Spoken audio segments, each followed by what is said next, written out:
Thank you. Joining me now, Indiana Republican Congresswoman Jackie Walorski, who sits on the House Armed Services Committee. Congresswoman, what a pleasure to see you. Thanks. Thank you so much, Jose. Appreciate it. Let's talk a little bit about this president's plan to use American forces to speed up the training of Iraqis as a step. Do you think this is a step in the right direction? Well, let's talk about the plan. I think the problem overwhelmingly here is there is no plan.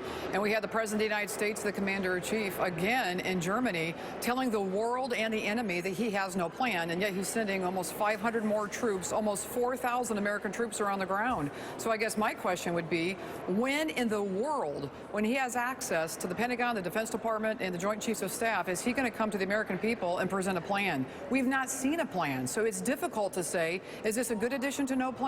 Or is this a bad addition to no plan? We and the American people are waiting to see. Yeah, what we do know so far is that he does not want, plan, or will bring in additional fighting forces, American fighting forces, to actually fight in Iraq. So the other option would be to increase the number of people who can train those who are in situ to fight for their own independence. Is it a positive step or a negative step to do this when the policy is clearly no U.S. boots fighting on the ground? In light of the policy, it would be a good step. And I would agree with the Armed Services Chairman that said the same thing. It's a good step.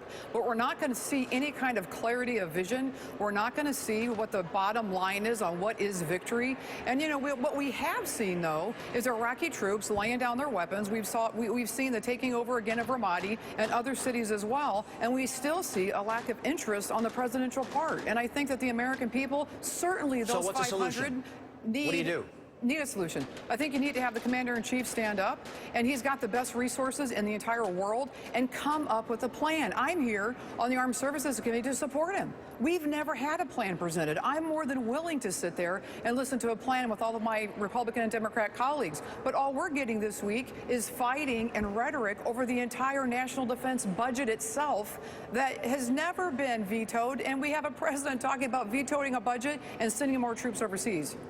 Congresswoman Jackie Walorski, thank you for being with me. Appreciate your time. Thank you, sir.